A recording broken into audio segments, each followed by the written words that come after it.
Hello and welcome to today's video. This is Martin from martinmixing.com, where we do mixing, mastering and magic. As some of you might know, I'm a big advocate of treating your room at least to some extent before even considering installing your speakers. This is because your speakers need an environment where they can perform at their best. And if you don't provide this environment, that what you will be hearing will not be accurate, and creating good mixes will not only become a challenge, it will become an impossibility. Mixing is hard enough as it is, and I think the least you deserve is a good starting point to beat the odds that are massively stacked against you.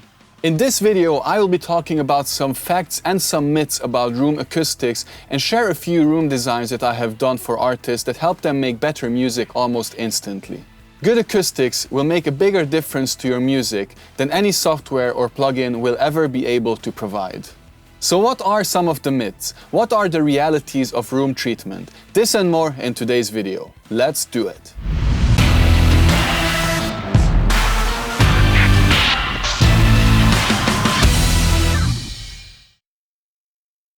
So, the first thing we have to consider is the size of your room. As a rule of thumb, in small rooms we'll have a lot more low-end issues because all of this bass energy is unleashed into a small container. Think of it like wearing clothes 2 sizes smaller. You will feel squeezed and unable to move, and the same thing will happen to your low end as well. However, the opposite is true as well. If you have a large room, then you'll need a lot of power in your low end because all of this bass energy simply dissipates in your room. So in large rooms, the challenge becomes to contain some of this low-end energy. So as you can see, depending on the size of your room, you will need a different kind of treatment. Second, we will have to consider the geometry of your room. Generally speaking, square and rectangular rooms are not ideal because they have a lot of parallel surfaces where echoes and room modes can develop.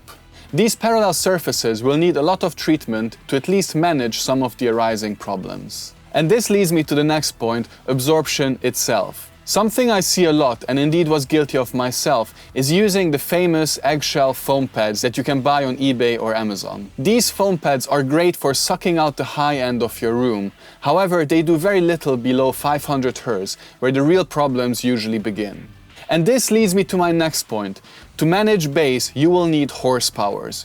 You will need thick panels that are strategically placed to at least manage your low-end energy and your room modes. I use the word manage and reduce on purpose because perfect treatment of bass is usually impossible in our domestic environments, which are most of our home studios. So the best you can do is manage your bass as much as possible and then learn the imperfections of your room and work around them. For instance, I know I have a problem in this room at 130 Hz, so I'm always extremely careful when I'm EQing that area. One more thing that I have to mention is the use of software correction for your speakers.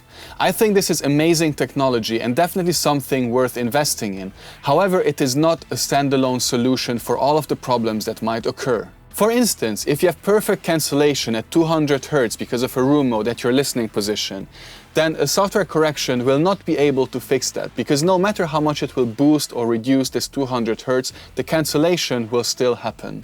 So this is why I recommend investing in good acoustics first and then use software correction on top of that for the best possible results. So now let's have a look at a few rooms I designed. In this very small room, I used very thick 20 cm thick absorbers to manage as much of the low end as possible. I also used a lot of diffusion on the back wall to give a bit of life back into this space. The client is very happy with his new studio and his work started improving immediately after he has made these modifications. In another room, which was slightly larger, I took a little bit of a more gentle approach. Since the client was investing into speakers as well at this time, I recommended the perfect size speakers for her room and then treated the room with these monitors in mind. We didn't use any diffusion here because the larger room had some natural reverberation, which we brought down to pleasant levels that work well with mixing and mastering. I still work with this client closely, and I can tell you that her work improved a lot after doing the treatment. So as you can see, the approach to treating the room has to match your room,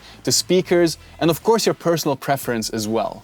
Personally, I like a room that is really well controlled, but some engineers prefer a bit more reverberation and reflections. These are all things that have to be accounted for when designing a room, and this is why I really recommend reaching out to a professional before starting to design your own studio. As some of you may know, I do design home studios, so please don't hesitate to get in touch if you need help. Also, please follow my YouTube channel Mixing with Martin and feel free to join my private Facebook group Mixing with Martin for more exclusive content and weekly Q&As too. I'll be seeing you in the next video. Until then, happy mixing, take it easy, bye bye.